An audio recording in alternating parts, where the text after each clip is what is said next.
So Thank today you. we will provide you all with the tools needed to come up with your 2025 business plan. But we're not going to solely talk about numbers. Typically, that's what a business planning clinic would be. You're talking numbers. What did you do last year? What are you going to do this year? We're actually going to really get into some of the tactics you can implement into your plans for 2025. We will talk a little bit about numbers throughout this webinar, but mostly the tactics. So that's the big difference in what you're going to experience today. So everybody get a piece of paper, a pen, something to take notes with. We are going to be moving through this pretty quickly. The first 90 minutes, we will be talking about business planning tactics, and the last 30 minutes, we're going to mastermind. So everybody be prepared for that. So let's just dive in. Let's start looking at the current reality and the forecast for the future. Ben? Awesome. Thanks, Aaron. Welcome, everybody. So glad that you're here. I'm watching the chat live, and oh my goodness, we got people coming in from everywhere. It's awesome. So glad that you carved out time to be with us. Here's our objective today. We want you to leave here not only knowing what numbers you want to hit, but having an idea of how are you going to actually hit them. And so in order to go forward, like usual, we have to take a step back. We have to take an assessment of where are we, where have we been, in order to get an idea of where it is we're going. Now, for a lot of agents, a lot of brokers, because we get to coach a lot of agents, brokers in our network, and we hear a lot of the times lately from people, they feel like kind of this picture, like this picture for some of them really kind of summed up what this year looked like. Coming out of the chaos and craziness of the pace that we were on, this year for a lot of places felt like maybe somebody threw out the anchor. It felt like we had a couple of surprise sucker punches. We had some headwinds, and when it felt that way for some of us, and that's okay if that's your reality. If it's not, congratulations. But if you felt this, I understand. We can appreciate that. But what I want you to know is there's a light at the end of the tunnel. There's some good news that we see on the horizon, and we see 2025 being a great, great year. And that's not hyperbole. That's not just smoke and mirrors. I'm going to show you why we think that. So first off, let's talk about mortgage rates, because we know rates have been the conversation and the topic of conversation for at least the last year, if not before. We were used to the 2 3/4 and 3%. All of a sudden, rates went into the 7 and 8%. And so everybody that was interested in buying, a lot of them are kind of put the brakes on to say, whoa, hold on, because prices are higher, rates were higher, which put a squeeze on affordability. And so what you're going to see on the slide here, and feel free to take pictures of any of these. These are informational slides for you to use. But what we see here is we see the Fannie Mae forecast, the Mortgage Bankers Association forecast, Wells Fargo's forecast, and the National Association of Realtors forecast. So we took some pretty credible groups with pretty smart economists, and we looked at, okay, what were they projecting? Where were the actual rates? And then what did they see going in to 2025?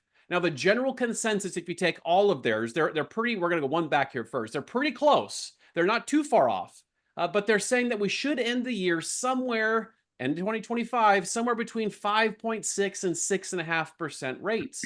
Now, for some of you, you may be thinking, if your point of reference, you got into this business when rates were 3%, you may be thinking, hey, that's not good news. I'm telling you, as somebody that's been in the business 20 years, that's great news. Those are great rates. And that should absolutely spur more transactions. Now let's look at pricing, because home pricing is also a pretty important topic here, because throughout all the chaos and craziness we went through in the last 18 to 24 months, home prices remained pretty darn resilient. This was true in Canada as well as the US. And so what's remarkable is while the pace of sales slowed, as I'm sure some of you felt, sellers really were able to hold their value because we have obviously an inventory shortage compared to where we should be. And so what you're going to see here is, again, lots of groups, Goldman Sachs, Wells Fargo, Fannie Mae, all kinds of different groups. We took all of their projections for where did they see home values going over the course of this next year in 2025. And the general consensus is the average between all of them, some were higher, some were lower, but they think generally we're going to be in the 2 to 2.5% increase in home valuation. Now, here's where I wanted to stop just for a second and talk to you. The conversations you're having with the people all around you matter. And I've heard from a lot of people recently that there's conversations starting up again in some markets about buyers saying, I'm going to wait for the market to crash. And what I want you to understand is you're the professional. You have to understand that the conversations you have are really critically important, and none of the evidence or data shows that home prices are going backwards. It actually shows the opposite. It shows that home prices are going to advance once again. Now let's look at inventory, because the reason home pricing was kept artificially high was because inventory was historically low. And so supply and demand says that obviously we have less on the shelves, we can charge more for it, and here's where we are. All of a sudden now, since February, we've seen inventory, at least in the States, begin to rise at a pretty steady clip. Now, again, some of the naysayers, some of the Debbie Downers out there may be looking at that and say, that's a bad thing. What I want you to understand is it's tough to sell what you don't have available to sell. So this is good news for agents because we are historically low on inventory. We need more homes to show the buyers who are interested, especially as rates begin to come down and more buyers theoretically enter the buying market. This is really, really, really good news.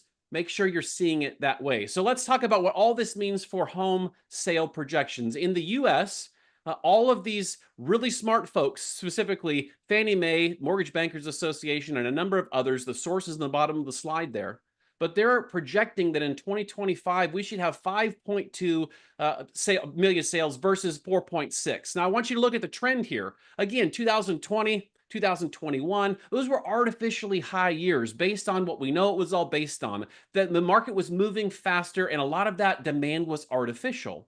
What we see at the 5.2 marker is we're really settling back into a really healthy, good market. More to sell to buyers, good for sellers. They can move up or move down depending on what life is demanding of them. But bottom line, we're seeing an opportunity improvement for all of you, for all of us, in 2025, and the data backs this up. So here's what we know. We know that it's time in 2025 because this is time for us because it's the year of the professional. 2025 is going to be the year of the professional, not the year of the amateur, not the year of the person hoping it's going to work out. 2025 is the year of the professional because we're going to have more opportunity. However, we also have more competition. But what we know, if you've been in this business for any length of time, that opportunity is found by those who are searching for it. And in 2025, those who deliver the highest level of experience, those who are positioning themselves as the best professionals, the most educated professionals in their market areas, they're going to win and they're going to have as much business as they choose to have. They're going to get to help as many people as they choose to help. But one thing I know is a lot of us also look at this and say, hey, that's great. What's the next best thing we should be doing? And here's what I want to tell you. I hate to burst your bubble, and I think I speak for all the coaches on the call today. It's time to go back to the basics. It's time to go back to what we've always been doing that always worked, that maybe we stopped doing a few years in a row. And a coach asked me a couple of years ago, he said, who gave you permission to stop doing the fundamentals? Who gave you the permission to stop doing what always has been working, what you've always done? And for some of us, we need to get back to those things. And so all of this is important. We see lots of opportunity, but how you take advantage of the opportunity comes down to having the right mindset. That's right, Ben. So in order to win anything, and we're talking about winning in 2025, winning in your business, winning in a sport, it really starts with that mindset. So Jake, tell us more about that. Well, I want to slow down for a second. Ben, you gave us some great statistics, and they're all there. Here's the thing, though. Can we control the statistics? Can we control the interest rates? Can we control those pieces? And here's the truth. There's only one thing we can control, and that's us. What we choose to do, how we choose to operate. So if you look at this picture real quick, there's baseball. And let's imagine, pitcher's on the mound, wants to throw the perfect strike. What does he focus on? And to ask this question, feel free to put in the chat as well. And yet many times what we hear is he's focusing on the catcher's mitt, possibly the strike zone, possibly the batter in the stands. And yet here's the truth. There's only one thing that pitcher controls, and that's how he throws the ball and how he holds the ball. Everything else is going to happen, be it yes, no, maybe. And yet it comes down to how he's going to throw that ball. So truly what it comes down to is focus on what you can control in this market. There's so much crazy going on. As Ben said, sometimes we feel like we get punched in the face, and yet we have that opportunity.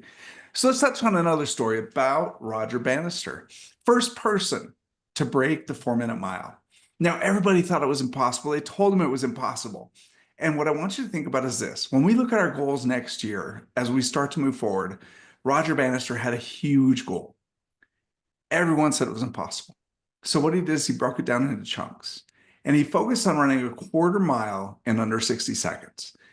And he would do it again and again and again, because he knew the only thing he could control was his effort and his focus. So as he chunked it down, eventually, shortly thereafter, he was able to run that mile in under 4 seconds. And here's the coolest part of the story. Once he did it, he proved it was possible. And shortly thereafter, many others followed suit. My question to you is, as you look at your goals this week and this year and this coming year, how do you chunk them down simply? And then what do you focus on? Because what you focus on will continue to expand. What you focus on, you can control. We can't control everything else yet. Focus on what you can, and that's your effort, your abilities, your skill sets, and the activities you choose to move forward with. That's great. But Jake, as we move on, now let's talk about the goals and habits, Kelly. Yeah, let's get after it. There's going to be a little bit of an underlying theme here as we roll through this presentation. And you just heard it with Jake. Jake was talking about incremental improvements over time. And so during my 10 minutes with you guys here today, I'm going to be talking about some very similar stuff. We're going to bring in James Clear into the conversation. We're going to talk about the 1% principle. I'm going to talk about the differences between goals and commitments. And then at the end of this, I'm going to be giving you guys a bit of a framework of how you can actually start to create new habits, which then ultimately help you to achieve the goals that you desire. And so let's talk about habits for a second. Habits, I want you to break out your pen and your pad of paper, and I want you to write this down. This is probably the most important thing that I'm going to say during this part of the presentation. Habits are the backbone of goal achievement. Okay, I'll repeat that. Habits are the backbone of goal achievement. While setting goals is an important first step, it's the daily habits, the daily routines that we adopt that actually drive success. Okay, without consistent actions, even the most well-crafted goals can fall by the wayside. Now, I mentioned James Clear just a little bit ago. James Clear wrote a book called Atomic Habits. And of course, I can't see you guys. So I'm hoping that everybody's putting up their hand saying, yes, I've read that book, Kelly. It's an amazing book. And absolutely, it is amazing. One of the things that he talks about in this book is how to create these small incremental changes in your daily habits that can compound over time to create these significant results. You actually hear this in The Compound Effect, written by Darren Daly, or is it Darren Daly? No, that was the name of his podcast. Darren Hardy, my apologies. Darren Hardy was the writer of the Compound Effect. And I just finished that book for the second time, by the way. It's an amazing book. So at the end of the day, Clear basically emphasizes the importance of focusing on systems or habits rather than just setting the lofty goals. So let's talk about goals versus commitments for a second. I want to bring Jake into the conversation here and just, kind of have a little bit of a back and forth. So Jake, what's the definition of a goal? A goal is something we desire. We like to say it's going to happen, yet for some reason in our vocabulary, a goal has become a wish, a hope. Which means 100%. Yeah, and I think the goal is really the what. It's the what you actually want to achieve. It's that thing that you put up on the pedestal that you're continually jumping up and trying to grab, and chase down the highway, I guess. So we've got the goal. A goal is a desired outcome or achievement. It's the what you want to achieve. A commitment is a promise or a pledge to take specific actions, okay, and stay dedicated to a course, regardless of the obstacles or the challenges. It's the how, okay? So the goal is the what, the commitment is the how. Goals are often outcome-based, right? So they can be long-term, they can be short-term. Some of the goals that you might be setting during this business planning clinic that we're presenting here today will be, monetary goals. They're the number of transactions that you want to do, the volume that you want to do, the amount of commission that you want to earn, the GCI. These are actual goals. Commitments are process-oriented. Okay, they focus on consistent behavior, discipline, and accountability. Unlike goals, commitments are not easily adjusted. They're rooted in consistency and the will to actually persist. So, Jake, I want to bring you back into the conversation because I kind of cut you off, and I know that you had a thought there. So goals versus commitments, man. Let's talk about this for a second. You know, I tell a joke. I've been married for 20 some odd years. And yet, if I were to go to that altar and I was standing there and I looked at my wife, Emily, and said, hey, my goal is that we're married for the rest of our lives, would she have stuck around? Or if I looked at her and said, as we did, my commitment is to you, to our relationship, there's a different feeling. There's a different conversation when the word is commitment versus just a goal. Right. Great stuff. So let's get back to this 1% principle that James Clear talks about in his book, Atomic Habits.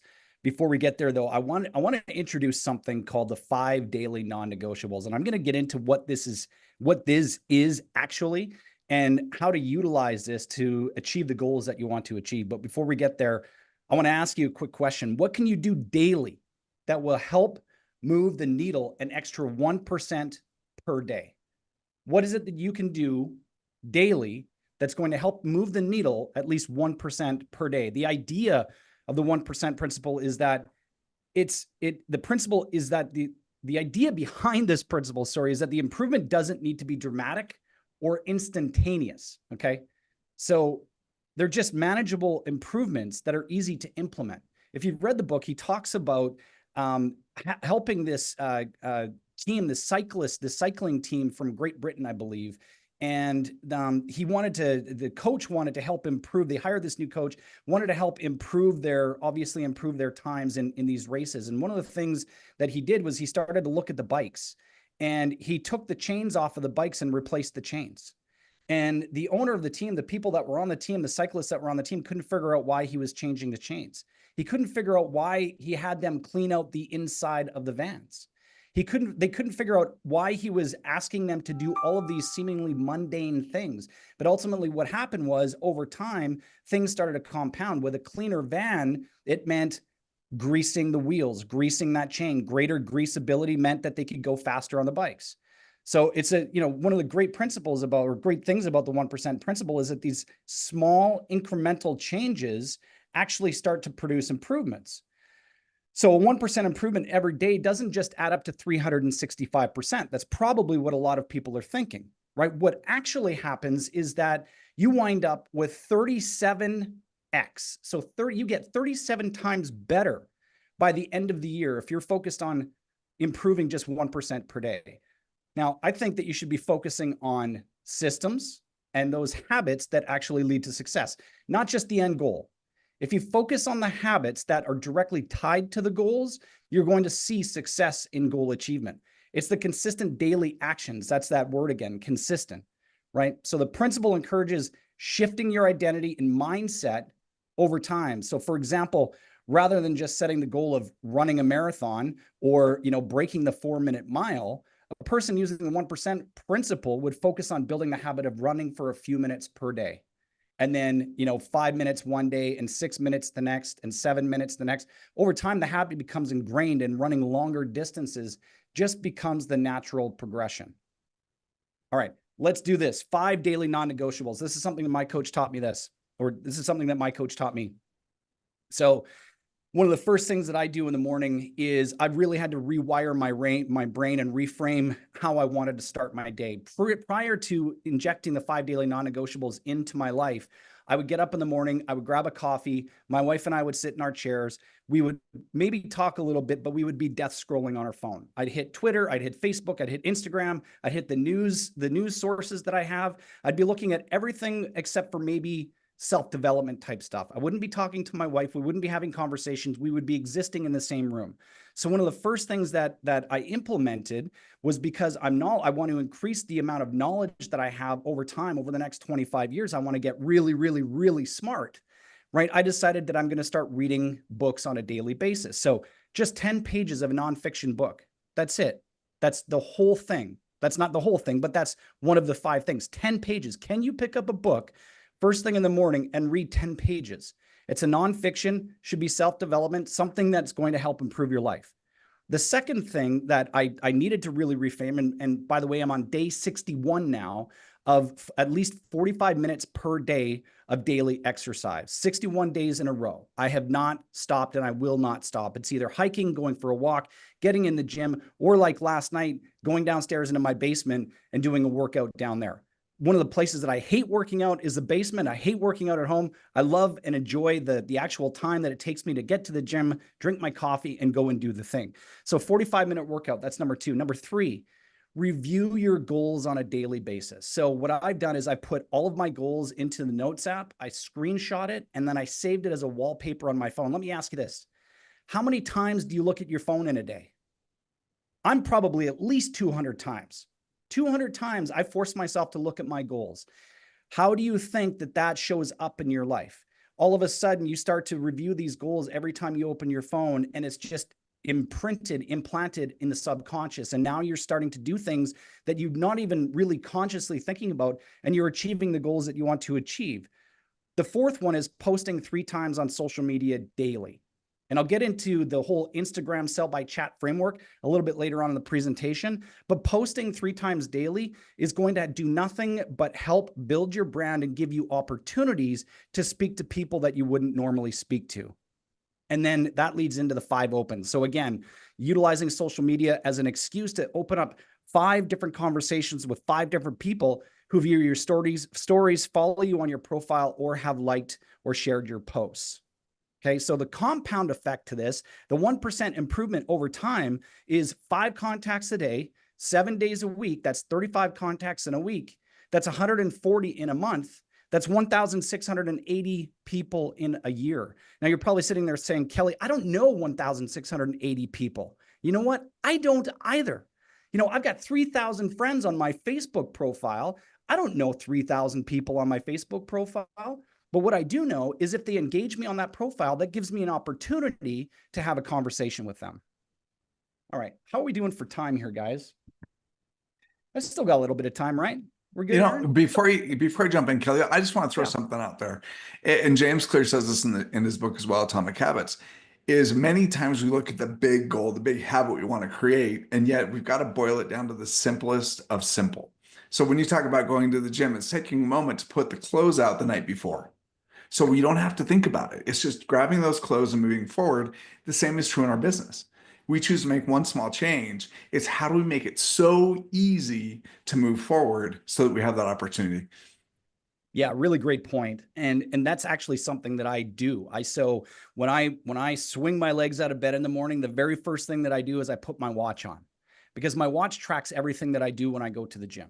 That's the very first thing. So that's trigger point number 1. Trigger point number 2 is my clothes are folded neatly on my dresser because I put them there the night before.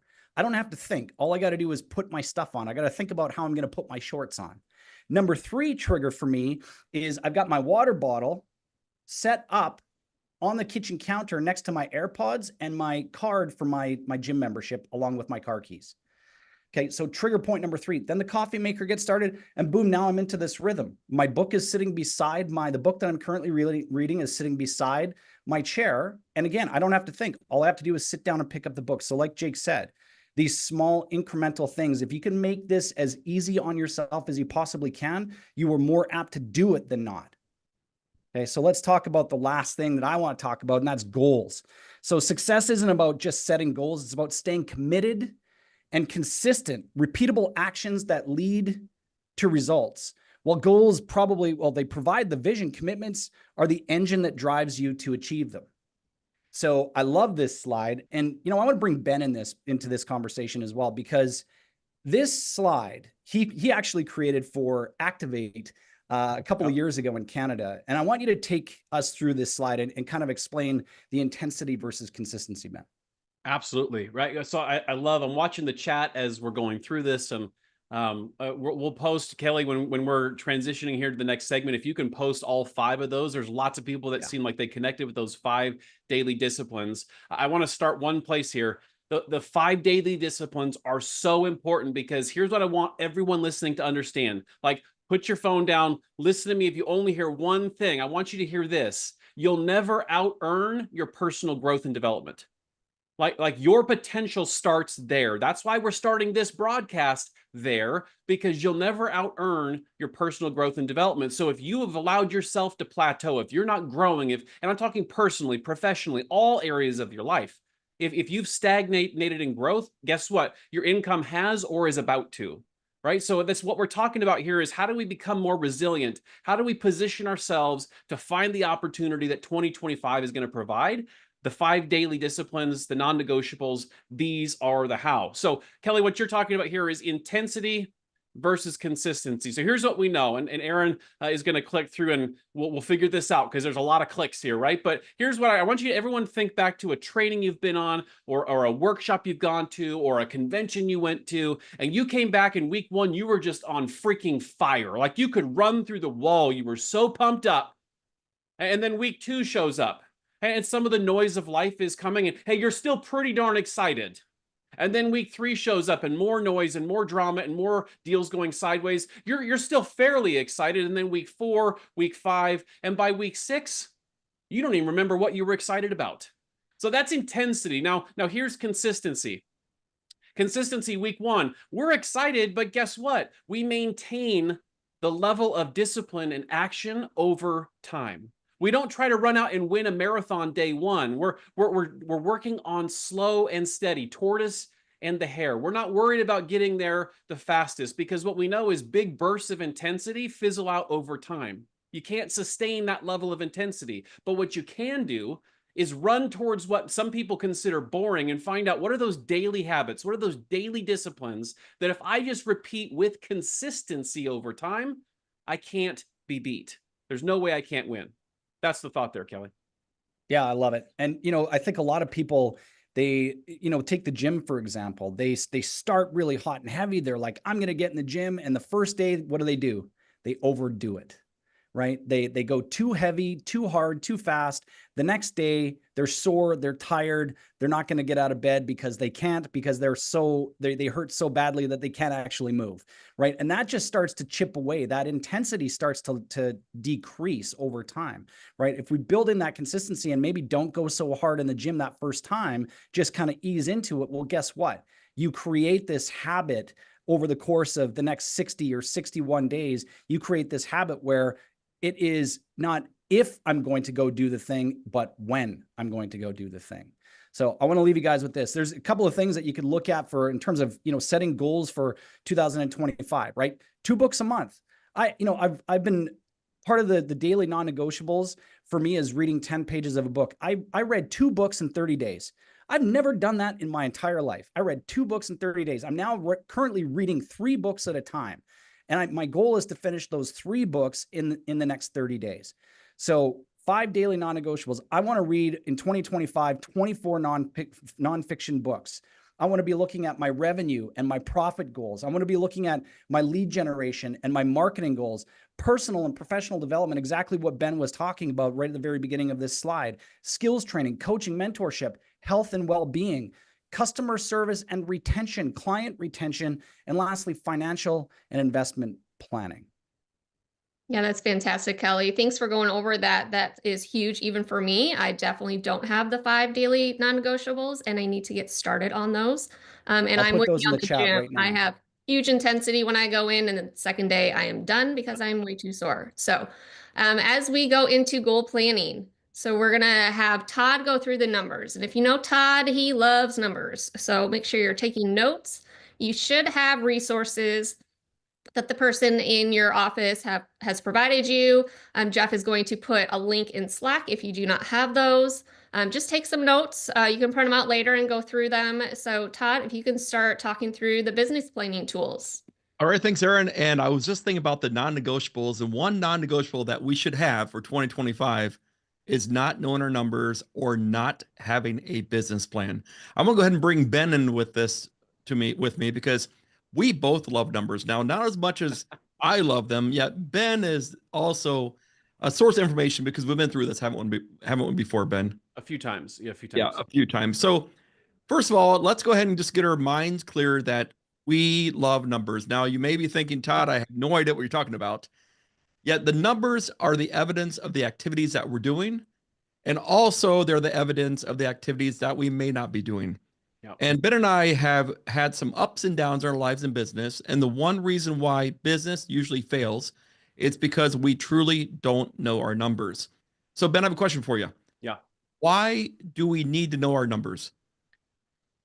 Okay, so hate to be this guy on the call, but let me just be completely transparent. And I hope nobody walks out of the room because I'm just being honest with you. But here is the fact of the matter. Some people hearing these words are losing so slowly, they think that they're winning. Like they're losing so slowly, they're telling themselves a story that they're actually winning because they're not checking in on their numbers. The number one reason we see people we work with not knowing their numbers because they don't want to know their numbers because they know that knowing their numbers tells them the current reality. And what I also know, Todd, you and I've talked about this. We just had a call yesterday with some of our top growth brokers in the system that bad news doesn't get better with time. So this idea that if I just pretend like it isn't happening, if I pretend like those numbers aren't what they are, it'll just magically get better. Let me tell you, that the year of the professional, 2025, demands, not just suggests, but demands that you know your number because it demands that you be a business owner, that you run your business like a business. And there's no other business that I know of other than our industry where we can get in relatively easily. The barrier to entry is fairly low. We have a great potential income opportunity ahead of all of us. And yet for a large part of people in this industry, we don't run it like a business. So numbers are incredibly important because they tell the story. They tell you if you're winning or losing. Here's the thing we talked about yesterday with this group as well. They also tell you when you have a green light or a go to add in tools to increase your expenditure. Like your business will tell you when it's time to get that new widget or to hire that next layer of admin support or leverage, right? It'll tell you when it's time. It'll also tell you when it's not time. And that can be hard, Todd, because that requires discipline. Absolutely. So when we think about goals, as Jake said, goals are dreams. Yet goals also are dreams with a deadline. And if you don't have a deadline, a dream also can become a huge nightmare. So before we really start looking at 2025, what we really need to do is go back and look at 2024. And 2024 truly will show you exactly the evidence of what has happened in the last, almost 11 and a half months or 10 and a half months. Yeah. So in the chat, if you can go ahead and just give me a thumbs up or thumbs down, are you on track to hit your goals for this year? If you don't want to use thumbs, hit yes or no. There's no judgment here because what I want you to all understand that some of us are great at goal setting and goal achieving. Other ones are maybe not so great, right? The great thing is this, 2024 is almost over. You may have had the best year in your life, or you may have had the worst year in your life in business, yet it's all in the back. It's in the rearview mirror. What we do need to do is we need to go through and examine what we've done so far up to date. So if you go ahead and look at this slide here, you're going to see 2024 business performances and sources. Very important to understand, number one, what your performance is. Number two, where the source of your business come from. Now, I'm not going to go through this, forever with you, yet I want to point out a couple of highlights here. If you look on the top there, the top left corner, it says estimated appointments. Now, once again, Ben and I have heard this before. I have no idea how many appointments I went on. And it's such an important factor because if you're not going on appointments, is it pretty difficult to get deals done? Yes or yes. So when you focus on this, we're going to break it down to listing appointments and buyer appointments. Now, that's another trend you have to keep, right? Okay, not only is Todd asking for appointments, what I've done so far this year, now he's saying I've got to split it up. And yes, you do, because it's going to help you really break down where your business comes from. Hey, Todd. Go ahead. Now, real quick, because I know that there's that one person in the back of at least one of the 443 rooms that are watching right now that's saying, okay, Todd, that's great, but I don't track my stuff. I want to speak to that person. So the rest of you can just zone out for like 30 seconds, but I'm speaking to that person who had that thought. Here's what I want you to understand. Success always demands the next best version of you. Like it always requires that you're leveling yourself up and you have to track your numbers or else you won't know what part of this process you need to get better at. So we're going to share in a second a piece of paper and a document, a tool that we gave you. But the reason we're saying track this, it's not because we think it's fun and thrilling. Trust me, I know it's mind-numbing having to track some of this stuff. I'm just being real. But what I also know is it's incredibly empowering for your business to grow your business, to move it in the right direction. Because Todd, let's say you and I are coaching an agent, and they come to us and they say, "Hey, Todd, I got a bunch of appointments set. Let's say I got 15 appointments set this week." And we say, "Awesome. How many did you convert?" And they say, "Oh, well, I got some people that are thinking about it." Okay, that's important that we know, because obviously the skill set you need to level up for this example, this person, isn't how to set the appointment, it's what's to say in the appointment to convert it to a closed deal. So tracking your numbers will tell you, they will tell you what part of the process are you really great at, and what part of the process do you need to seek out training in? What part of the process can you get better in so that you level up your business? That's the power of tracking numbers. So don't tune out here. This is why it's important, but you can't fix what you don't acknowledge. You can't fix what you don't see is not functioning at the level it could. This is why tracking is so important. Absolutely. And when you look Soapbox. at I love your soapbox. Now you can sit down. When you look at 2025, here's the difference in 2024. As I said, 2024 is in the past. We can start taking proactive measures right now to have a great 2025. Now, I'm not the sharpest tool in the shed. Yeah, I'm also see it's almost November 14th, or it is November 14th. And if you look at any transactions that possibly may go pending between now and the end of the year, there's a really good possibility that they won't close until next year. So we're also focused on not just activities that we're going to do in 2025, yet the activities that we can do between now and the end of the year to make sure that we set ourselves up for a great 2025. So if you go ahead and look at your estimated taken goal, your listings taken, your buyers taken, then you look at your closed units. Now, closed units are important because it's going to show you the evidence of your activities, also show your average sale price, where your business is coming from. There's so many things that we need to look at in 2024 to really have great 2025 goals. Then you're going to look at the box there. This is a key part because I don't know if you're like me. I love shiny objects. And especially in real estate, I found out a lot of realtors love shiny objects. We will spend any money whatsoever to find that magic pill or the magic solution on what we can and can't do. And as Ben said, we're not asking you to cut a bunch of expenses, yet more inspect your expenses that you're spending money on. So let me just give you an example. I'm not going through the whole chart yet. Let's look at the top box there. Past clients. Now we know past clients are one of the best ways to receive business. As long as you're building a relationship with a person, they're going to refer you, they're going to love you, and they're going to bring you money over the long run. Yeah, let's say I had 12 transactions from my past clients there. So number 12 transaction would be 12. Then it's starting to really now factor in. This is where it goes back to, do you understand exactly what it is costing you when you have a transaction with a past client? Now, there's a cost of doing business. There's an expense there. Yeah, well, we're going to look at, let's say it just cost me $500. All right, these numbers are all made up. Yeah, it's $500. Then we look at my income earned. All right, just for easy math, once again, no real numbers here. Let's say it was $10,000. Well, the way to find out your net income before taxes is going to be taking B minus A equaling C. So easy math here, $10,000 I earned. It cost me $500 to secure the business, ends up with a net income of $9,500. Now, I want you to also focus on one more number here, and that's gross versus net.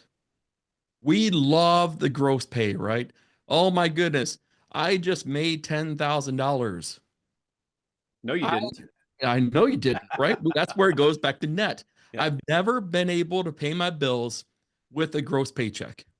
So it's understandable that we have to not only look at the gross, yet what is our net? So Ben, let's go ahead and now talk about 2025 and what we can do to really get us ready for 2025. Yeah, and as we're doing that, a couple of things you made me think of. First off, our friend Megan in Sandpoint just put in there, there's no such thing as past clients, Todd, only clients. I thought that was great. Love that. I had to throw that out. That was good. But here's what I thought of as we're thinking through this. Your 2025 has already begun.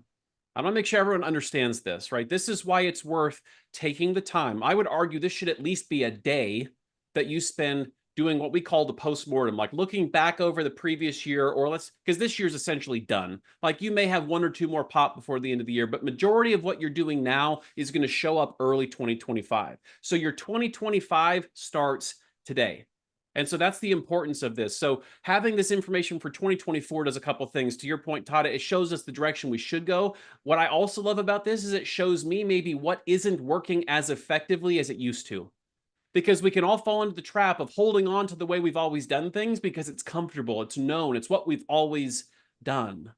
But if you're not checking in to see, is it still producing the level of results that it had in the past that I would expect it to in the future, you're going to continue doing the same thing over and over, expecting a different result. And that's the definition of insanity. No one on this call is insane. So you need to check in. Is what I'm doing still working?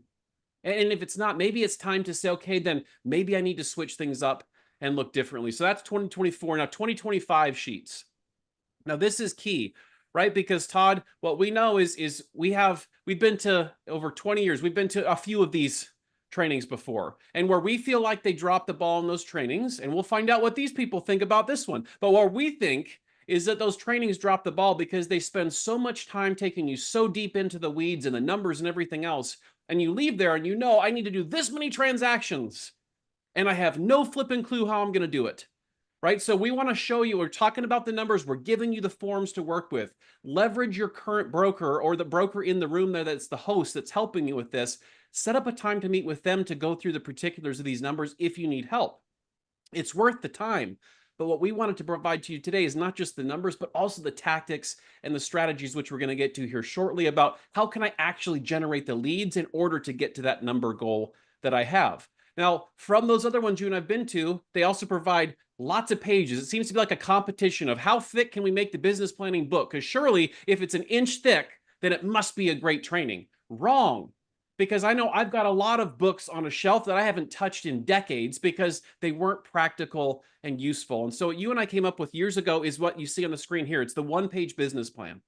So once you've gone through and you figured out the numbers with all the forms we did provide you, you carry everything forward to this one page, because one page you can have in front of you on your mirror in the bathroom. One page you can have in front of you at your desk where you do your lead generation. One page, to Kelly's point, as a part of your daily discipline, you can scan through this and review your goals multiple times each day without having to flip through pages and remember which numbers were where. So this one-page business plan is probably at the end of you figuring out your numbers. We want you to have this figured out, posted where you're spending your time and doing all of the lead generation and prospecting that you're doing, because it's going to keep in mind, or keep at the forefront of your mind, what am I aiming at? Because Zig Ziglar said, if you aim at nothing, you'll hit it every time. We don't want to be aiming at nothing. We want to have very specific things that we're aiming at and targeting. So Todd, do you want to start kind of the theory of this form starting from the bottom? Absolutely. So I love that you brought up the how am I going to do it? Yet if you look at the bottom of the form here, you're going to say, what's my why? We truly have to ask ourselves, why are we doing this? Now, your why may be anything. You notice we don't call it a big why. We don't call it a huge why. We're asking, why do you do what you do? What makes you get out of bed in the morning other than an alarm clock, right? It's all about the why. Now, this is somewhere where you really need to think about for a while before you can really fill out rest this form. Because you truly don't know the why, it's really tough to figure out, okay, let me give you a prime example. We hear quite a bit, and Ben, I'm going to ask you this question here. Hey, Ben, how much money would you like to make next year? 9 times out of 10, the answer we get is $100,000. No, right? $100,000. Now, we can ask why. Yeah, usually it's a good round number. It sounds amazing. Yeah, you've got to understand, okay, that's a great number, yet why? Why is that number important? So once you figure out the why, we're going to go to the next top section of here, which isn't the top yet. It's going to see the physical goals, the relationship goals, the financial goals, and spiritual goals. Now, we have heard many times that people love money and they want more money. Yet Ben and I also discovered over the last couple of years that it's not the money that people are looking for. It's additional time that they can spend with their loved ones, and the money is secondary. It's what the money does for all of us. I want you all to hear this really clearly. It's not about the dollar.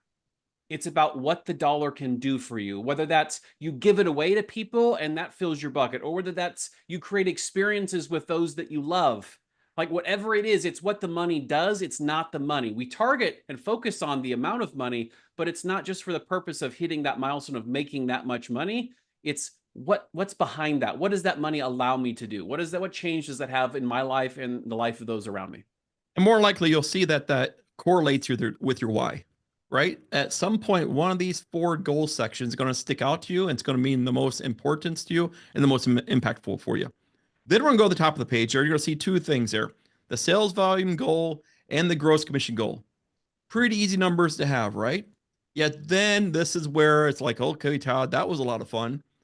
Now you're telling me I have to work to do it? I'm like, yes, you do. And you need to keep track of it as well. So if you look under the sales volume goal and the gross commission goal, you're going to see the monthly buyer appointment goal and the daily buyer appointment goal. Now you're thinking, holy cow, I have to first of all figure out my monthly buyer goal, and then I need to figure out my daily buyer goal. And the reason why we have you do this is because if you don't know where you are at all times, you'll have no idea how to get there. Let me give you an example. If I said I'm going to go to Miami and I'm in California, there's many different ways for me to get there, right? I could actually go around the opposite way around the world to get to Miami. Is it the quickest method? No. Are you going to have detours? Are you going to have road bumps? Are you going to have speed traps? Absolutely. Yet it's all important about knowing exactly where you are at all times. Then you look at the monthly seller appointment goal. You have the daily seller appointment goal. And then all the way to the right there, you're going to see the monthly contacts goal and the daily contacts goal. Now, we have numbers out there that show agents can have anywhere between, for every 6 contact, they get 1 appointment. We've seen for every 10 contacts, you get 1 appointment. I don't want anyone to get married to those numbers. The reason why is this. Let's say you are a person who's going after distressed properties or expired properties or for sale by owners. These are usually cold calls, we call them. And the more cold calls you make, the more cold calls you have to make to get the business there. This is where it goes back to, and I love the past client part. I won't talk about that anymore. Your clients that you've had in the past that purchased from you. They're the easiest ones, right? That's where the ratios can go. For every 3 contacts you make, you get 1 appointment. So find out where your business is coming from, where we went back to 2024. Look at your sources there, and you'll start realizing quickly, can I make this easier? And when I say easier, can I make less contacts to get more deals? And it's usually called the warm leads. Now let's go ahead and go to the next page here, which is taking all of this. And now what, Ben? What do we do with our 2025 goals now? Yeah. So again, just to transition here, I want to make sure everyone understands this. If you're taking notes, write this down. Winging it is not a strategy. And that's where a lot of agents have lived the last couple of years. Like, I'll just show up and the phone will ring. I'm just trusting that it'll work out. That's not a strategy. And while we said there's lots of optimism for 2025, which there is, it's true. I believe there's lots of great things ahead in 2025 for our industry. There's plenty of opportunity for everyone on this call to achieve their goals in 2025. It won't happen if you just show up and wing it. We have to get intentional, be strategic, and have a plan. And so in these 3 worksheets you see here, these are the worksheets that are going to help you back into those numbers that Todd was just talking about. How do we figure out how many appointments do I need? How do I figure out how many sales do I need, or how many buyer sides do I need? We have the worksheets here where you can figure that out. You can work with based on what your goal is, what your conversion rates are. Again, this is where knowing your numbers is so important. And if you don't know your numbers, talk to the broker in the room that invited you here, and they'll give you some best practices, because this might be different for every market area. Here's the last thing I'll say, Todd. The truth of this, in 2025, it's going to take more activity to produce the same result. The process is lengthening in terms of from the time a contact registers as a prospect to the time they become a client and close a deal. That time is getting longer because the pain and the urgency isn't as great, which is actually a very good thing. It's healthy. It's better for all the consumers. But I want you to understand it's going to take longer, and it's going to take more contacts, more conversations to get to your desired result. So even more important to know these numbers so that you can see, am I on pace or am I off pace? Because if you track it, you know if you're winning the day or not. And if you win the day, you're on pace to win the week. And when you win the week, you're on pace to win the month. And when you're on pace to win the month, you know you're on pace to hit your yearly goal. It all comes down to, what are you tracking, looking at the activity you're doing, and knowing if I am on schedule or off schedule. Absolutely. And I want to make sure I also have everyone understand that on the left, or I'm sorry, the far right document on the slide, my listings needed. At no time are we saying that buyer agents aren't important. Correct. We're saying this: it's easier to predict the outcome of your activities and what money can come in when you are listing based. Now, there's nothing wrong with buyers out there at all because we all need buyers for listings. Yet the stats there, it's about, and I don't know the exact stat is now, yet last year it was for every listing that you receive, you should have about 2.2 transactions. I have no idea where the 0.2 comes from. Yet you should have 2.2 transactions from that listing. In other words, you either get a referral for another listing, you may have the buyer there, yet somehow it's about a 2.1, 2.2 conversion rate. And that's where it's really important to understand why you need listings as well.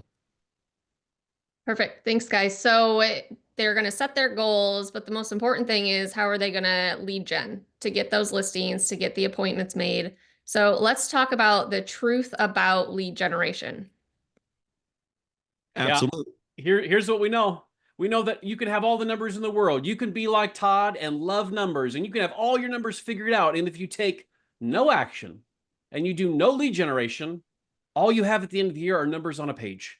So we're gonna move now into the call. I really, if you didn't before, I hope you have something to write with, because we're gonna dive deep into lead generation, the truths of it, what it's gonna probably look like in 2025, and then we're gonna go through quick hits of things we would be doing if we were you in this market to generate leads. So Todd, let's talk about truths of lead generation, because one thing we know is that it follows somewhat of a formula or a pattern here, or it should. Yeah, correct. And you notice here on the screen here, you're going to see a circle because this circle continues over and over and over. So we're going to break it down. If you look at number one there, step one, it's about lead generation. Now, I know that many people out there do not like those two words. Yet, if you are in any business whatsoever, lead generation is the key to everything. It is your business. It is your business. So where you start, and where you stop also is lead generation, right? Here's where a lot of people are great at doing things. They're actually really great lead generators. They have no problem going out and getting the business. The issue, they're not really great with follow-up. And follow-up is the second part of that. Follow-up is just as important as lead generation. Yet in order to lead follow-up, you must have some leads to follow up to. So you step one, lead generation, turn over rocks with prospecting along with active marketing campaigns. Now we'll get into active marketing campaigns in a few minutes. Yet think about the actual activities that you do that will increase your business. I'll throw them out there real quick. Postcards, mailers, emails, text messages, face-to-face conversations. I know it's kind of strange. Yet those are ways to do marketing. Ben, what's step two there? Step two is here's the big important part. Again, we can come up with all of the potential opportunities for a conversation. Step two is we actually have to go reach out to them and put them into a program so we are consistently communicating with them over time. Because again, this is not a one-off thing. It's going to be, I know I'm preaching to the choir here. It's rare though for someone to call you or however they come into your world and they're ready to do a business deal that day. Like this takes time. You're building a relationship, you're building rapport, which requires that you have a system to put them into so that that communication can be consistent over a period of time and earn that trust. Absolutely. And there's many systems out there.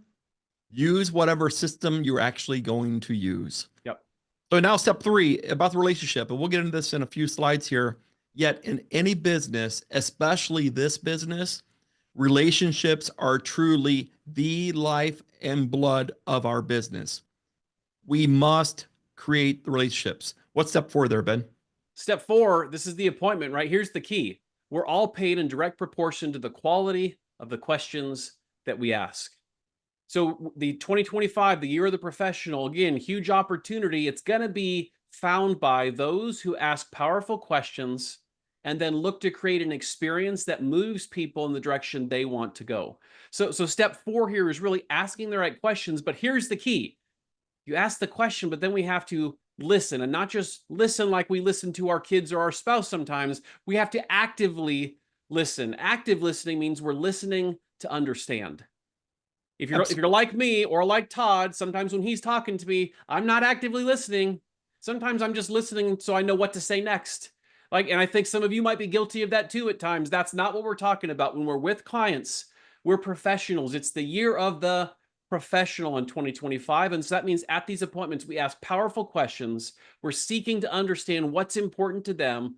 What can we help them accomplish based on their goals? And then how can we move them there as efficiently as possible? That's the experience that consumers are going to reward in 2025.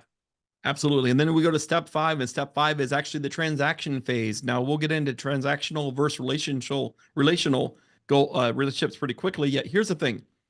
We've helped them to get where they need to go, right? They're happy. They've made a decision. This is where we truly have to focus on showing them our value and that they can trust us. There's many things out there that determine value for every one of us, and it's our own brains.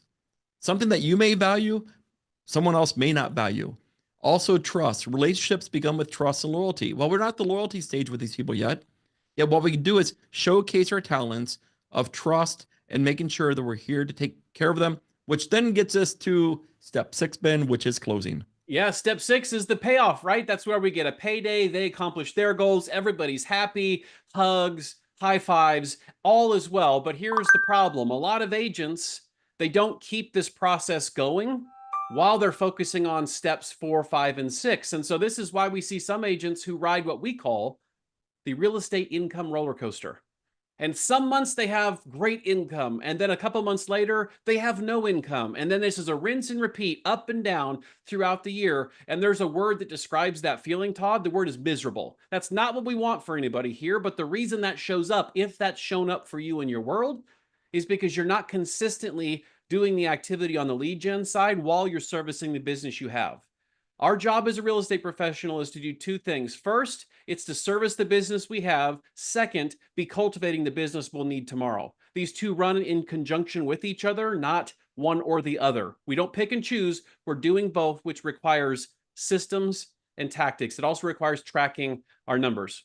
Absolutely. If you notice, it doesn't have a stop sign or a wall at 6 to 1. Yep. As soon as you close it, you go back in the lead generation portion, which can be drip campaigns, making sure the client doesn't forget who you are.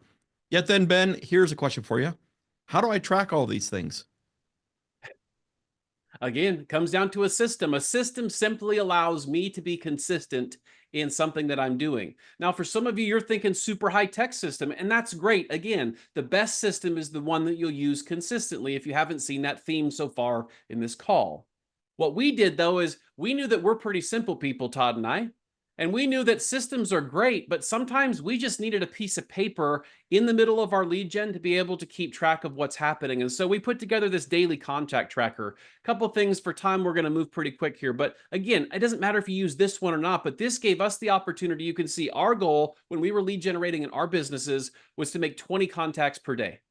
That's 2-way conversation about real estate. So our goal was 20, which is why you see contacts and it has 1 through 20. What that meant was as we were doing our lead generation, we were crossing off a number as we hit that number of contacts. So it showed our brain, we're on the path to achieving our goal. We're making progress. Keep going. Pick up the phone, send the next text, make the next conversation, but keep pushing. We also would track in the bottom right, it's hard to see here, but you'll have access to this. We would track how many dials did we make? How many contacts did we have? How many appointments did we have set? And so on and so forth. So we could start to track where is our conversion opportunity that we could level up? Where could we do a little bit better to get more results for the same time invested? So again, systems can be a simple piece of paper, or they can be high-tech online. Use the one that you'll use consistently. Absolutely. So then let's go into the marketing aspect of this. And the marketing aspect can come in at many times, yet there's 2 differences. There's transactional and there's relational. Yeah. Now, one is better than the other. Yeah. So let's go ahead and start with this. The first one is the one time. Now, if you're like me back in the day, I may have not been the best person creating relationships. I was thinking about the dollar and the closing, and it was called the turn and a burn, I called it, where I turned and burned deals. It was a one-time thing, and more than likely, they were never going to refer me again, because I would have referred myself back in the day even then, right? Yet the difference is what versus what, Ben? Relational, right? And I think a lot of this relational is ongoing, right? And I know we're probably preaching to the choir. Maybe a lot of you out there are relational, but here's what we've seen, at least over the course of the last 2 years. We've seen that as a result of COVID and the crazy run up at the market that we saw, a lot of people who have a heart to be relational slipped backwards into a transactional approach to their business. And so 2025, again, you're the professional. For you to grab a hold of the opportunity, it should be looking like, how do I move intentionally into the relational side each and every time? So the relational is ongoing. Transactional, you're managing deals. You're just managing its numbers. It's a file, right? Versus relational, Well, that's managing relationships, because this isn't the first or only deal I'm going to do with these people. I'm going to do such a good job with these people. They're going to tell everyone in their orbit that they should do deals with me as well. Then you have mass communication. Mass communication is your, I call it your boilerplate email, right? It can appeal to anyone, which is okay for many things. Yet then to make it relational, we have to have individual communication, not just emails, yet text messages, phone calls, one-on-one in-person conversations. That's going to help you as well. Then we go to market share, transactional. Market share is great. You'll hear us talk all the time about market share. Yeah, market share is all about transactions. Yep. Then we go to the relational, which is going to be the customer mind share. When your client or when someone thinks about real estate, are you one of the top 2 names they think about?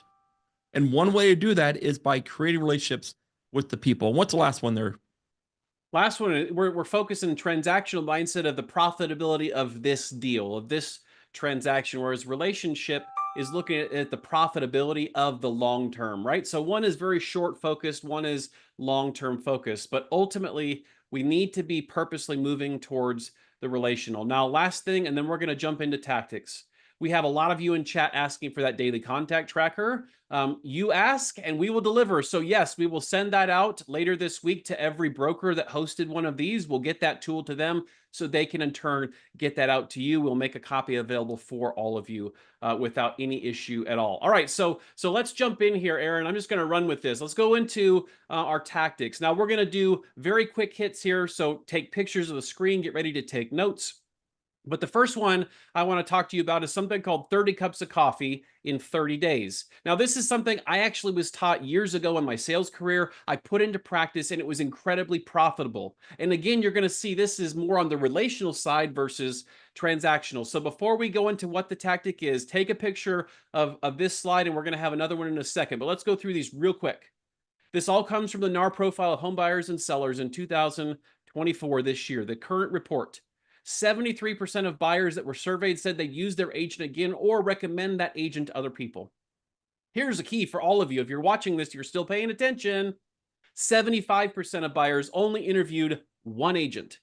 So it's not about competing with a bunch of other agents. We tell ourselves that story, but when we're doing our business correctly and we go back to a relational approach, 75% of the time, based on actual buyers responding to a survey, they're only interviewing one person. 40% of buyers found their agent through a referral from a friend or family. So again, this relational payoff long over time. It's not just this deal, it's who this deal, these buyers and sellers know, and it can turn into cascade into multiple other deals and other relationships. And lastly on this slide, 17% of buyers picked their agent because they'd used them previously. So I want you to see the importance of not only building relationship, but then maintaining that relationship with these people. Your relational approach to real estate cannot be beat by any website, any lead generation program. I'm not saying any of the other ones are bad, but nothing can beat the relational approach to your business. And I think this is our year to go back to that as a focus. Here's the seller side. 81% of sellers surveyed said only interviewed one agent. They only interviewed one. So not just the buyers said that, but even more of the sellers only interviewed one agent. That means 81% of the time, you're the only one that's there. You're not competing with anyone. The trick is you have to be that person to be in that conversation first. And that happens through relationships. 72% of the sellers said they'd use their agent again or recommend that agent to someone else. 42% of sellers found their agent through a referral from a friend or a family. And 28% of sellers picked their agent because they used them previously.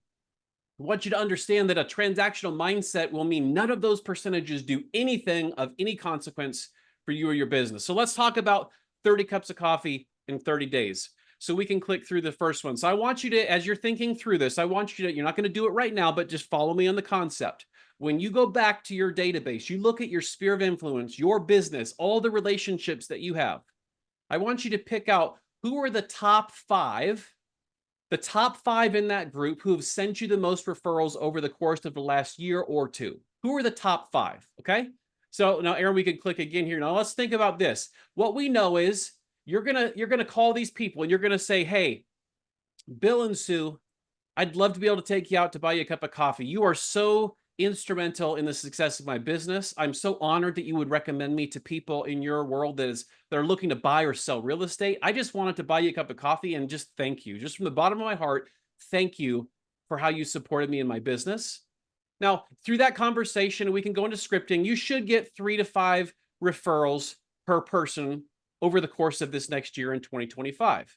Now, the next 25 on your list below that, so our top 5 that gave us the most referrals, that's the first group. The next 25 down, who either gave us the most referrals or would be most likely to give us a referral if we asked, let's click the next one.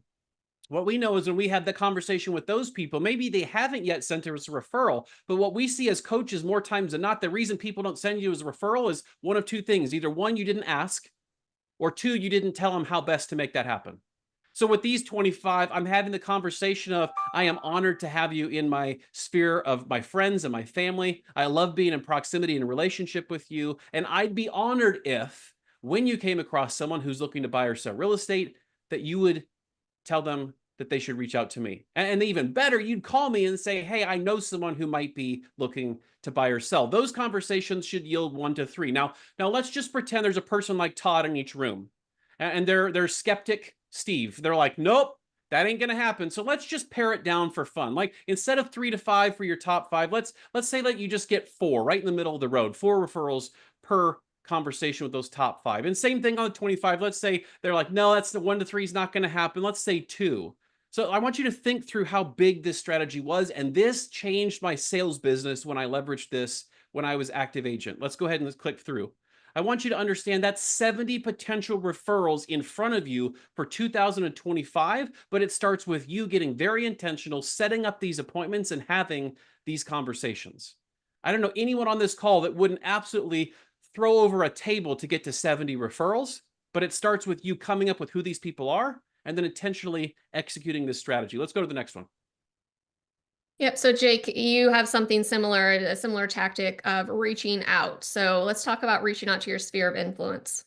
100%. As we know, this is a contact sport. So grab a pen. I'm going to run through some ideas, some things that we've talked about.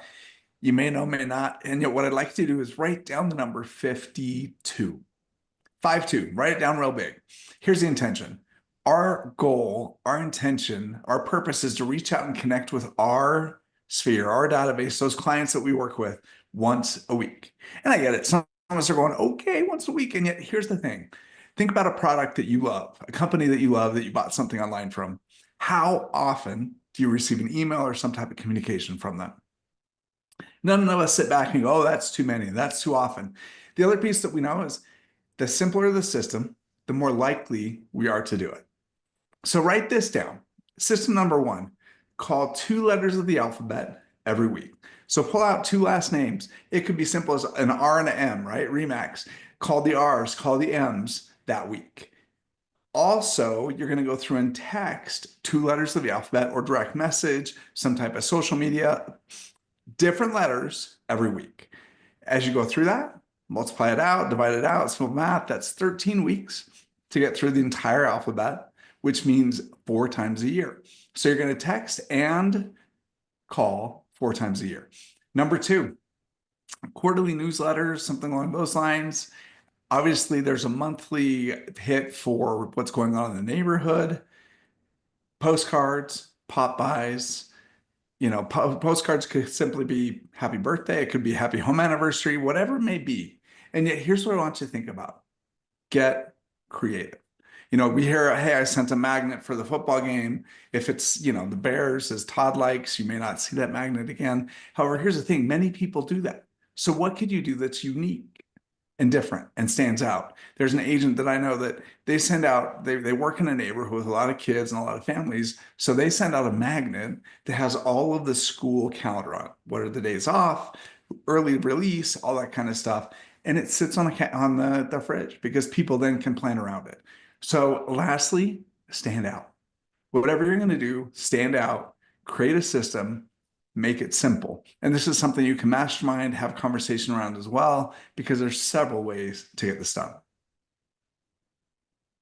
Perfect. Moving into the next one, Kelly, you've had a lot of success with social media. So what tactics do you recommend to this group? Yeah, well, thank you. I don't know if I've had a lot of success, but I've had some decent success. I'll tell you one of the successes that I've had over the last 61 days that I've been able to grow my Instagram account by 1.7 followers per day. And so how did I do that? Well, I was posting consistently, a mixture of posts, reels, and stories. And one of the things that I want to talk about today is this whole concept of sell by chat. If you followed me on Instagram here just during this call, you would have received a message from me while Ben and Todd were going through their session of this or their portion of this session. You would have received a message from me, and that is the framework for the sell by chat. So how do we get there? How do we actually get to the point where we can send that engaging message to that person that's followed us? First of all, you've got to start posting onto Instagram. And I'm only going to focus on Instagram. You can take this framework and put it into whatever social media profile you want. Okay. So focusing just on Instagram. Number one, you need to be posting there daily. If you don't know what to post, utilize ChatGPT. If you go to my IG and you look for a reel, I talk about this tactic specifically, utilizing AI to come up with a content calendar and strategy for you on what to post, how many posts you should be making, what the difference is between a post, a story, and a reel. And let's talk about that really quickly. A reel is designed, it's a short form video content up to 90 seconds, but designed to get you followers. Okay. Your reels will get you the people following your Instagram account. Your stories and your posts are meant to actually engage with the people that are already following you. So you create a reel, you put it up on Instagram. People that aren't already following you will likely see your reel. It will pop up into their feed. If they like the messaging, maybe they come, maybe they follow you. The people that followed me would have received this message, and this is the framework, and I'm going to go through it quickly. If you want it, just message me and I'll get it to you. Okay. And I'll put it in the chat even here. So this is how it works. I post up a reel. Somebody messages me off the reel, or they follow me coming directly off the reel or the story or the post. I reach out to them before I follow them back, and I say, hey, Ben, thank you so much for connecting with me here on Instagram. I put a little smiley face, smiley winky face emoji. Okay. So that's the first part. The second part of it is I asked them specifically, hey, Ben, are you here for the content, or are you looking to buy a house or sell a house here in the Kelowna area? Here in the Calgary area, here in the Mississauga area? Just replace that, put your town, put your city in there. And guess what happens? That becomes part of your 5 daily opens. That then starts a conversation with someone. If they say, well, I'm just here for the content, the next question is, great, what piece of content that I posted up here recently drew you into my profile? What was it that actually compelled you to follow me? Okay, so that's your follows. Now, when you post up a story to your Instagram, when you open that story up, down in the left-hand corner, you can actually see the people that have viewed your story. So when you open up that frame on your phone, you'll be able to see on the right-hand side of that frame that there's a little circle with a squiggly line through it. That is a message button. That is an opportunity for you to reach out to someone that you have not spoken to in a while or connected with in a while, that is hopefully in your sphere of influence, that is in your town, and you can then send them a message. I probably wouldn't send them the same message. I would, especially if there's somebody that you know, it's going to be more of a connection point. Now, I'll tell you this one last story. In 2016, I went down to, where was it? We were at an Infusionsoft conference. We were somewhere down in California. And if you go to YouTube and actually search this out, search out Gary Vee keynote Infusionsoft 2016. Go towards the end of his talk and the beginning of his Q&A, and I'm the fat guy in the pink shirt getting up on stage asking a question, right? And the question that I had was, hey, how would you leverage Snapchat? I actually specifically referred to Snapchat, but just get rid of Snapchat and put Instagram, Facebook, Twitter, whatever. Put the preferred social media platform in there. I said, how would you leverage Snapchat in order to gain following and also at the same time be able to sell more houses? And his response was, become the digital mayor. Become the digital mayor. Get out there and feature your community. Get out there and talk to business owners. Get out there and film their businesses. Get out there into the parks, into the community. Stop posting your listings. That's what the MLS is for. Stop posting listings on your Instagram. Start connecting, creating content to connect with people, connect you to your customer. The more they see you, remember this, people buy from other people, okay? They will buy from other people. They will not buy from a brand or a business. They will connect with someone that if they want to buy something, they will buy something from someone that they actually connect with. So make sure that you're personal, that you're social, that you're creating content to feature your community, become the digital mayor. When they follow you, when they look at your stories, that's when you engage them. Yeah, Hopefully absolutely. that answered your question, Aaron. I don't know if I went long there or not, but there Yeah, you no go. problem. So I talk a lot about the principle of know, like, and trust. And social media is a great place for people to get to know you, start to like you, start to trust you, and providing that value to them on social media and connecting with them and building that relationship is exactly what's needed. So Todd, moving on to video. How are you engaging leads in video? Absolutely. So let's go back to social media. All of us more likely are on social media somewhere, yet the difference is this. We are creating video out there. I can't say we, yeah, a lot of people out there are creating content out there that is just not engaging at all. It's like the worst thing in the world, right? So this is why it's so key to create engaging videos and testimonials. I'm going to give you a couple of stats here, which are pretty mind-blowing. Yeah, in 2023, so last year, the average person consumed 17 hours. That's right, 7 hours of online videos per week, which was an increase from 10.5 in 2018. So you think in the last 5 years, people have increased their consumption of videos by 6.5 hours per week, and it's just going to go up. Now, videos are very important for agents, and Ben and I, we hear it quite a bit. It's like, well, I don't like videos. I don't like how I look and how I sound. And I'm going to say it in the great Ben Fairfield way, he would say it, well, get over it. That's exactly how you look and how you sound. So perception wise, get out of your head. Yet here's where we need to focus on videos. Videos can be shared on social media. They can be emailed. They can be texted. They can be put on YouTube. They can put on your website. Yet they're going to help you generate leads. Here's another great thing about videos. 95% of consumers remember where they saw it, and they also know exactly what happened. So 95% visualize it, and only 10% of them actually while reading it. So when you think about the power of video, video is very powerful. Plus, it creates a connection with you. And we know in this business and any business out there, relationships are the most important key to surviving and thriving in this business. So now let's think about, okay, Todd, you've talked about videos. Where else can I use it? And this is a big one. If you're not getting client testimonials, you need to start today. On video. Yesterday, yet today. Now, many people are thinking, well, how do I do it?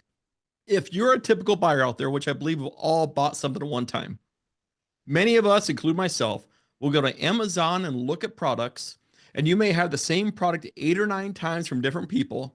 Yet one of the key buying factors that we do is based on testimonials and ratings and reviews.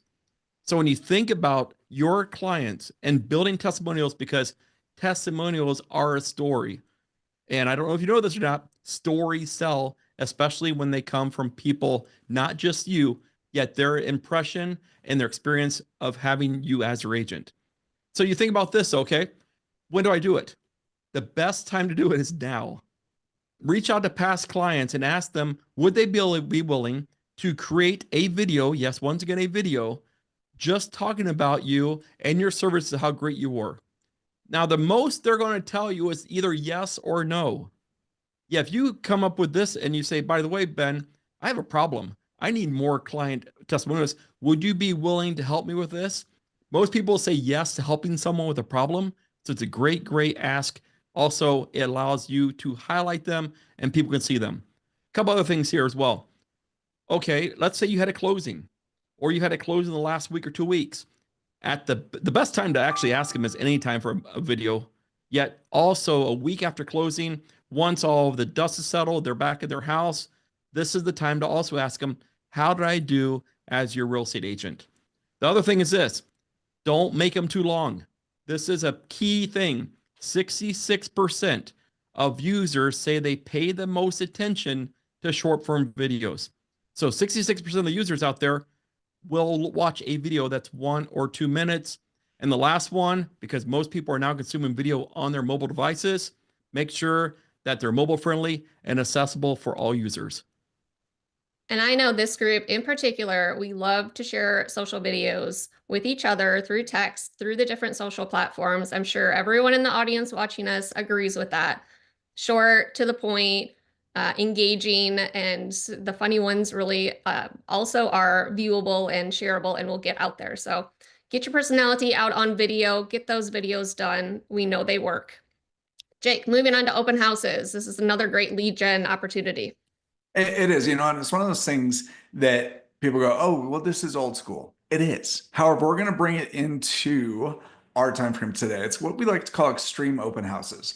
So there's 3 simple steps. There's preparation, there's the day of, and there's follow-up. So we'll run through them quickly, and yet preparation, think of it this way. We get that listing, we have everything ready, and we get it early. Then we start to market. We either, yes, the coming soon, we hold showings off if it's possible in your market until the same day and same time of that open house. Coming soon, we're going to reach out, both door knock and call. By the way, follow the TCPA. Those in the area, be it move up neighborhoods and 50 to 100 of those around it. Invite them in to see their neighbor's house. It's always an invitation.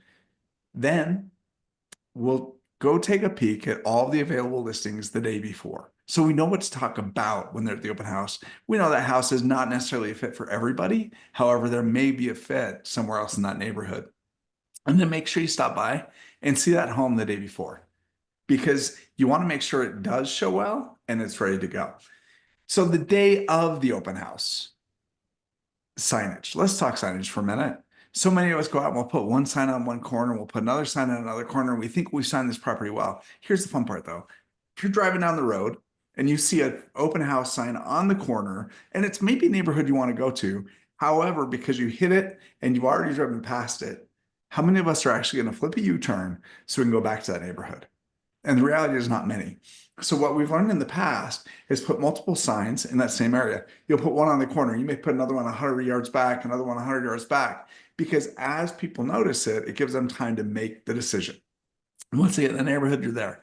Here's the other piece that we've learned is on average for every sign you put out will equal one person that comes to that open house.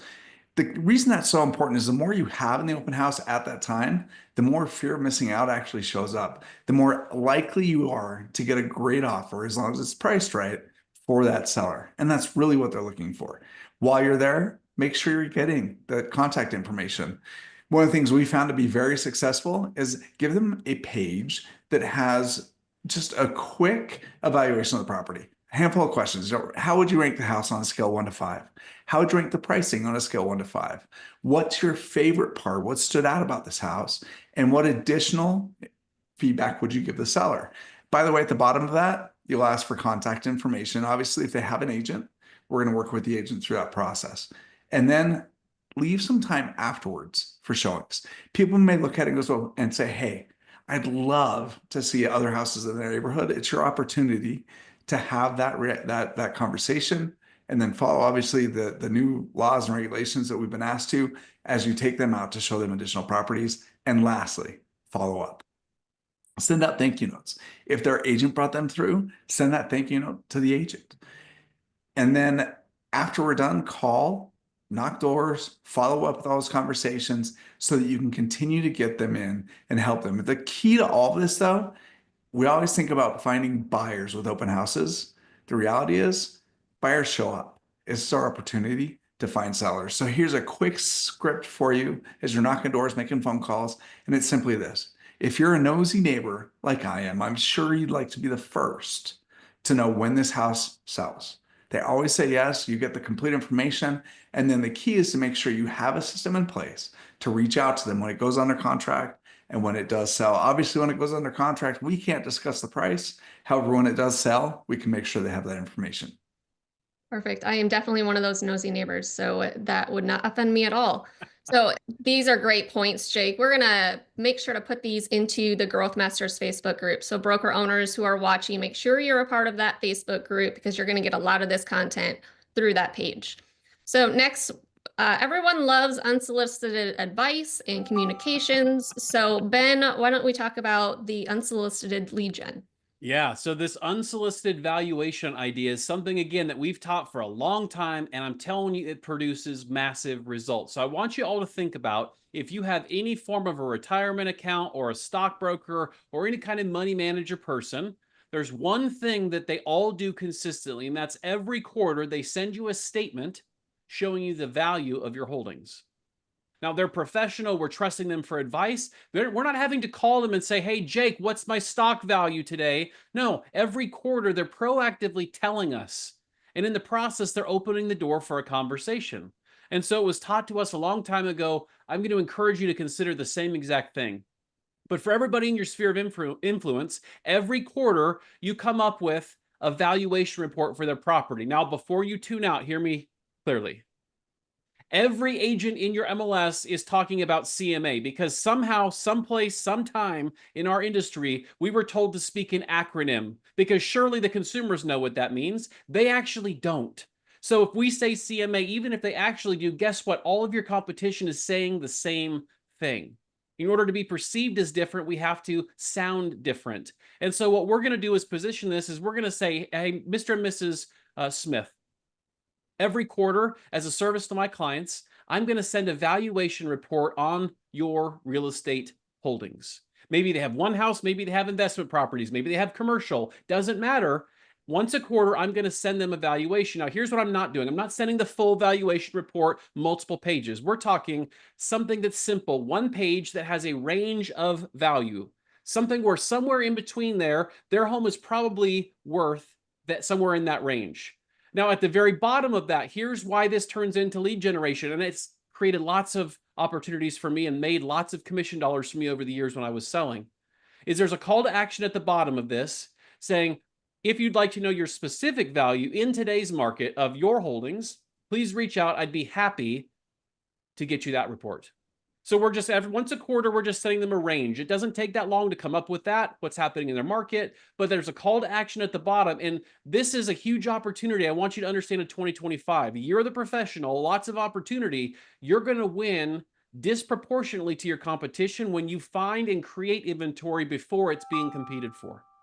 And this is one tactic that's going to allow you to find opportunities for listings before the people maybe even are sure that they want to sell, before your competition knows that that buyer or seller want to transact. You're going to find out ahead of time. So this, as long as you do it consistently, is a great lead generation strategy. And I do want to add, because I'm sure legal is watching us, that make sure you are following the TCPA Act and not calling people who are on the Do Not Disturb list. So make sure to follow that. So great input, Ben. As we move to the next one, community events. So it's that time of year. We're around Thanksgiving in the US. The holidays are coming up. You definitely want to be in your community. And the best way to do that any time of the year, not just now, because I know I'm going to the store after this call to get canned goods for my kids' school, just have a drive of some sort.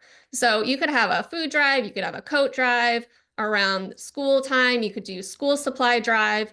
By getting out into the businesses and getting your name and personal brand out there, you're just bringing awareness to you and the office so that when people are thinking about selling their house, thinking about buying, your name is going to be out there all year long.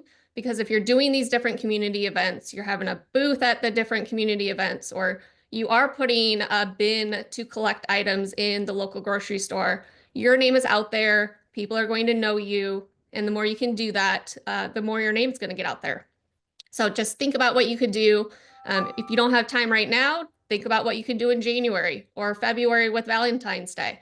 There's a ton of holidays coming up every single year. So just think about all of that. So as we get into the last one and wrap it up, Ben, kind of take us through the client loyalty program. Yeah, so loyalty is something all of us want from our clients, yet it's something that not all of us get from our clients. And so I want to talk about something that I did recently, like last couple of years when I went back into selling for a short period of time. I realized that I needed to create a fun way for people to want to send me referrals. Because I don't know about you, but I'd much rather work with someone who's referred to me than I would some cold lead off of some website that I've never met who are also talking to 17 other agents. I'd much rather work with that warm person that I already have some connection with. And so here's what we did. Well, what I did is I looked at this and I said, okay, I see the stats. We shared them with you earlier that a massive percentage of these people want to refer you.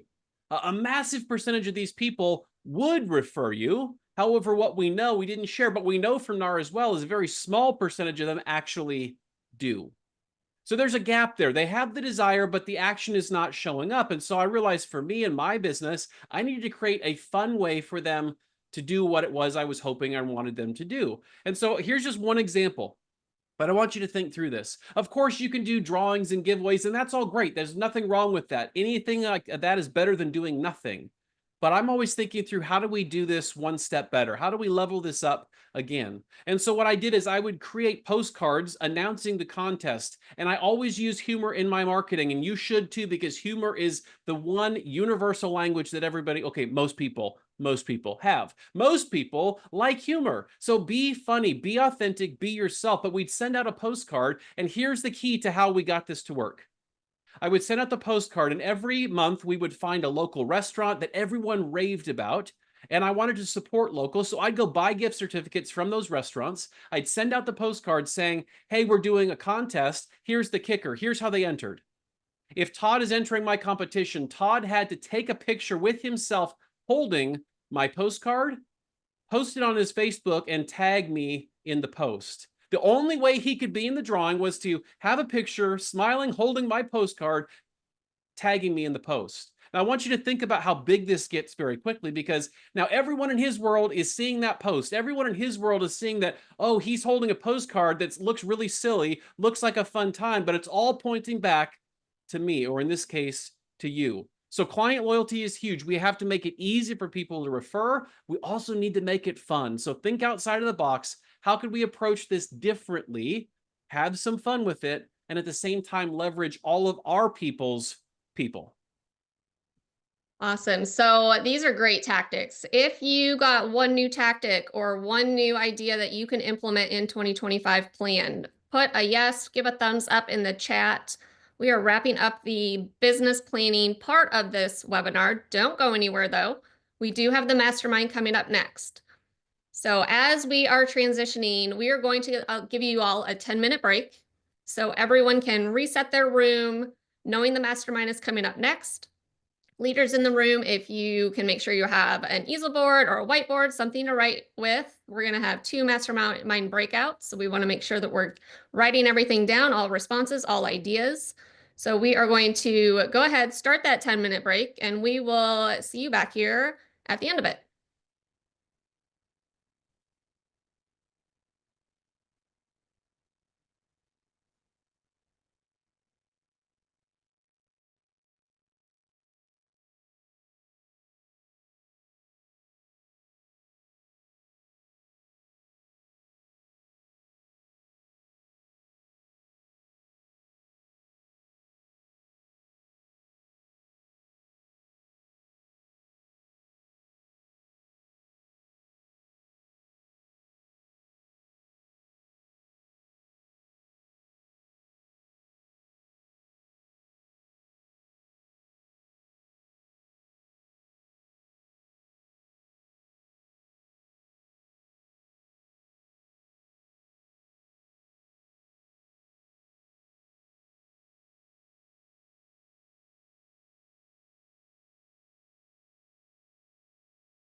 Hi, all. We have about 20 seconds left, and then we're going to get started with the mastermind.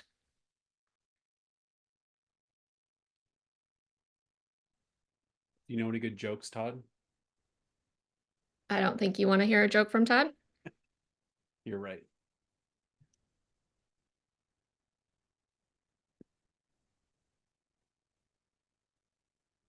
All right. So hopefully everybody is settled back in, has something to write topics down, responses down. So here's how it's going to work. So we're going to do 2 separate mastermind sessions. So I know we're running close to the top of the hour. So if you all can't get both in, that's fine. We're going to do about a 10-minute discussion, 5 minutes for the ideas to be shared inside your room you're in with your group. And then we will want the leaders to, if you can, by your computer, type in the comments some of the ideas that your room had around the topic. So Todd, Ben, let's start with Todd. What are some ideas for mastermind topics?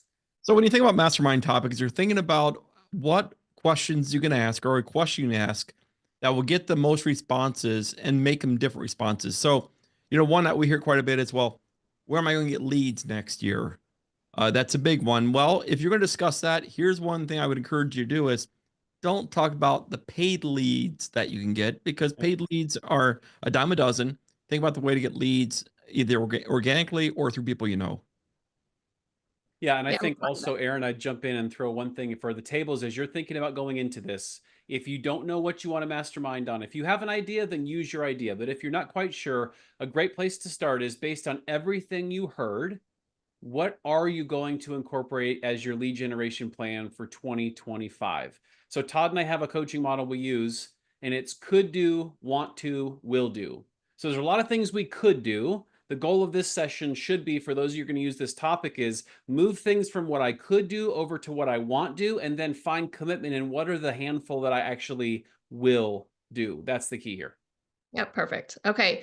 So hopefully everyone has a topic in mind. If not, we just gave you a couple. So we're going to take 10 minutes, and then I'm going to switch you after the 10 minutes to do a 5-minute discussion. So ideas shared from each table. So hopefully you have some groups in the room that you're in, so you all can be discussing otherwise as one group. So we'll be back in 10 minutes to do a 5-minute sharing, and then let's put those ideas into the chat before we start the second one.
All right, so hopefully everyone is wrapping up this first mastermind session. So we're going to take now 5 minutes for everyone to go around and discuss what ideas came about the topic you were discussing.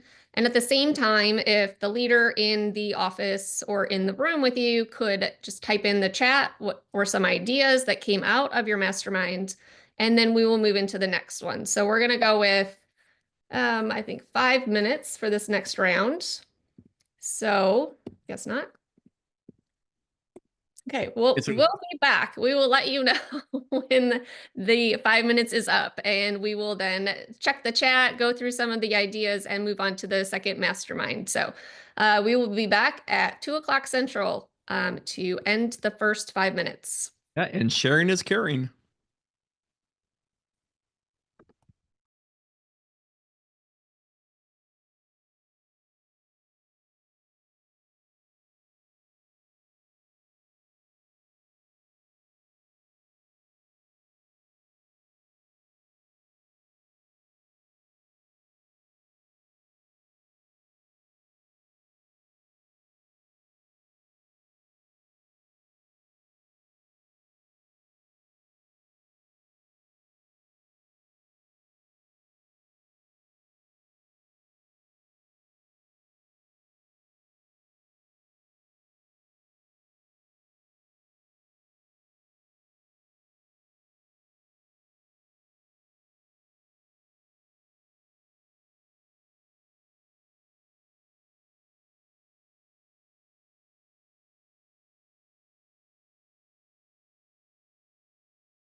All right, so we have a lot of great ideas in chat. So Todd, why don't we go through some of those?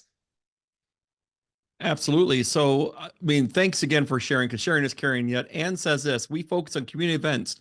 The power of those is a great way to be a positive part of the community. Our food drive this year was less successful than other years, so we were brainstorming how to make it great again. I love that one. Yeah, that's great. So Kendra said client appreciation party. So she is taking the clients to a AAA baseball game. So I love that. Going back to not past clients, they're your clients. So make sure to appreciate them for referral business. Absolutely. And then Tony says pick local businesses to highlight in a monthly postcard and to post on social media. Post a video review interview of the local business and do a contest for a free gift card. Love that idea as well. Yeah. John said, we spoke about all the different lead gen activities from old school belly to belly tactics, such as contacting your sphere of influence, up to quarterly events that bring people to you. Great idea. Yeah, and then Natalie says using Bold Trail to better connect with SOI. And if anyone has any questions about Bold Trail, Aaron is the person to ask about that. Yes, and Michael Coburn. Hi, Michael. Thanks for joining us. So you all talked about sending a video text to clients, telling them how much you appreciate them before Thanksgiving or Christmas. Another fantastic idea. And a handwritten note goes a long way as well. Yeah, and I love what Liz says here because she's going old school, and old school methods still work, and more likely they're going to work better than ever over the last couple of years. That's more open houses, reviewing local inventory, and of course, better signage. Yep, I love Jake's idea of lots of signs because I never know where the open house is in my neighborhood. All right, so hopefully you all got a lot of ideas out of the first mastermind. Now we're going to go to the second mastermind session. So hopefully you have a topic to discuss. If not, Todd, do you have one for them? You know, here's the thing. I would, because we know real estate's local market and local business, really focus on what your local activity is doing because some markets are up, some markets are down, some markets are pretty much just stable, I'd say. Yet something that's really going to impact how you can do your business in your local market in 2025 is always a great one. And then more importantly, once you find out how you're going to do it, who's going to do it, and how often.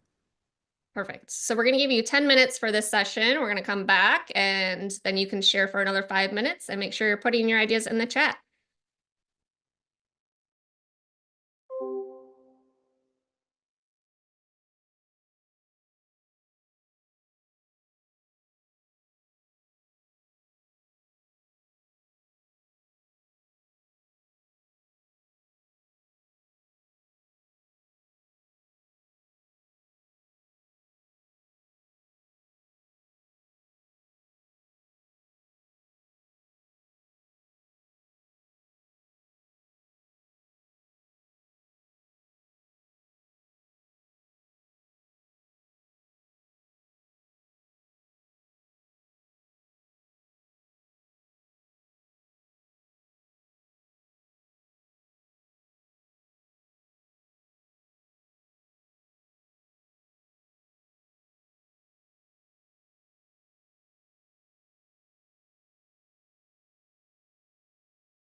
All right, we should be wrapping up that part of it, and we're going to do the same thing we did before, which is now we're going to take 5 minutes to share what you discussed with one another in your groups or in your offices or your teams. And then while you're doing that, also do what we did before. We're going to ask for you to put it in the chat so we can share. And don't go anywhere because we have things left over for you after we're done with this. We'll see you in 5 minutes.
All right, you should be wrapping up. And if you could put in chat, we'll review some of these that are already in chat. Thank you very much for sharing. Yeah, this is pretty exciting. I love just watching the minds work and coming up with solutions to possible problems. Such great ideas. So Anne and Greg kind of had the same thing going down the path of the CMA. So Anne said that the numbers people hear on the news or social media often are way skewed because our local data is very specific.